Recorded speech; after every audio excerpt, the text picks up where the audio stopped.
नमस्कार दर्शक बंधु ओडिशा लाइफलाइन न्यूज चैनल को आपन को स्वागत। आज हूँ डिसेम्बर मास 11 तारिख गुरुवार। आज किछिटा मुख्य खबर उपर नजर पकेबा। प्रथम खबर, प्रवासी विरोध में अमेरिकार कड़ा पदक्षेप। वर्तमान सुधा बातिल हेलानी 85,000 भिसा। गत जानुआरी वर्तमान जाए 85,000 भिसा बातिल होइतबा बेले आहुरी अनेक भिसा को रद्द करा बोली सूचना मिली। जातीय निरापत्ता को अधिक कड़ाकड़ी करा लगी एही पदक्षेप निया जाउछि। परवर्ती खबर, मुख्यमंत्री नवीन पट्टनायक को धर्मेन्द्र प्रधान को भाववेगपूर्ण चिठी। तांको उपरे राग रखी ओडिया जाति एवं ओडिशार आगामी पीढ़ी पर सृष्टि होता संभाव्य सुजोग को प्रत्याख्यान करंतु नहीं बोली लिखिछंती धर्मेन्द्र।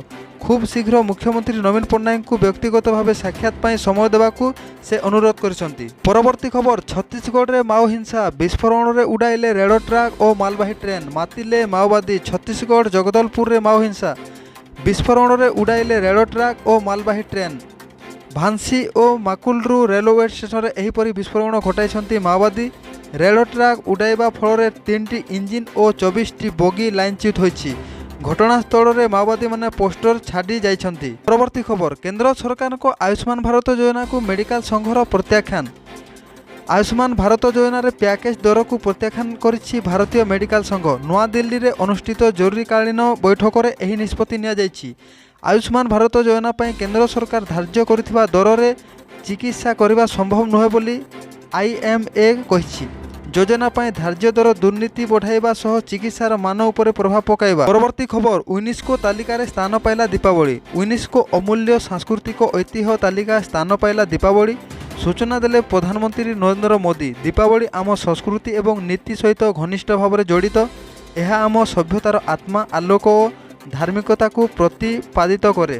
प्रभु श्रीराम को आदर्श अनुकाल पाई आमको मार्गदर्शन करू बोली कहिसंती मोदी। परवर्ती खबर, महानदी पाई गठन है उच्च स्तरीय कमिटी। ओडिशा और छत्तीसगढ़ मध्य दीर्घ समय धरी महानदी जल विवाद लगी रही।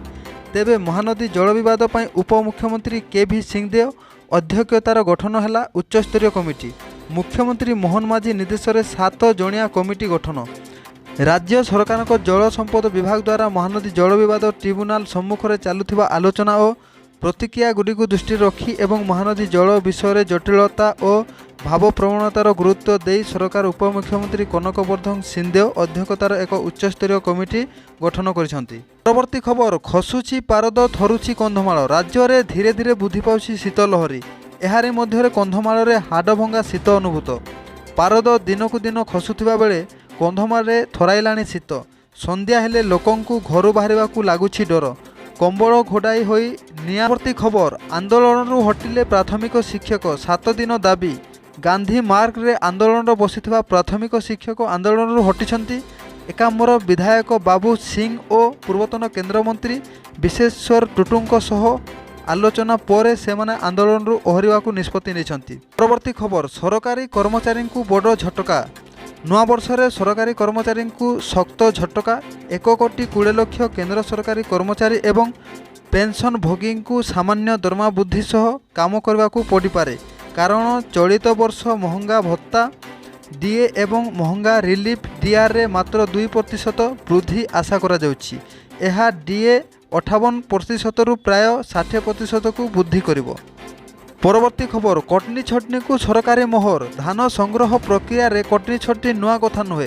प्रति वर्ष विभिन्न आड़ देखाई धान कटनी छटनी होता है। बेले बेले मंडी रे तो आउ केते बेले राइस मिल रे कटनी छटनी होता है। कटनी छटनी बिना धान उठेबाकू मिलर्स माने साधारणतः सहमत होई नथांती। तेबे राज्य रे शासन को आसिबा पूर्वरु एही धान कटनी छटनी को भाजपा एक प्रसंग करी तत्कालीन बीजेडी सरकार को घेरी थिले।